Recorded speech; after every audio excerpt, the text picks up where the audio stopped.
Pinakakasuhan ni Senator Cheese Escudero sa Bureau of Customs sa mga nahuling rice smuggler at hoarder sa mga serye ng raid nito sa bansa. Alamin natin ang detalye sa balita ni Miko Agustina. Miko! Ani sa kabila ng mga sunod-sunod na raid sa mga warehouse ng bigas at mga nahuhuli sa mga pantalan, nagtataka si Senator Cheese Escudero sa Bureau of Customs kung bakit hindi pa ito nagsasampa ng kaso laban sa mga rice hoarders at smugglers na kanilang nahuhuli. Dagdag pa nito, hindi rin nilalabas ng ahensya ang mga pangalan ng mga taong sangkot pati na iba pang kumpanyang nasa likod ng mga nasabing illegal na gawain. Sinabi pa ni Escudero na hindi dapat nagtatapos sa raid lamang dahil hindi pa napapanagot ang mga nahuhuli at nakukumpiska lamang ang mga bigas na iligal na naimbak o naipasok sa Pilipinas. Dapat umanong sampahan agad sila ng kaso para na rin masabi ng taong bayan na seryoso ang pamahalaan sa kanilang kampanya kontra mga hoarder at smuggler na nagpapatas ng presyo ng bigas sa bansa.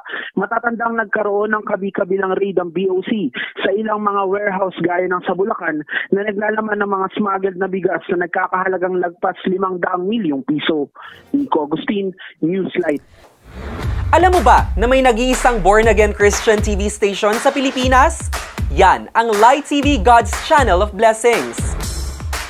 Bukod pa dyan, meron ding born-again Christian radio station sa bansa na mapakikinggan sa Calabarzon, ang DZJV 1458. Sama mo pa ang DWZB 91.1 FM sa Palawan.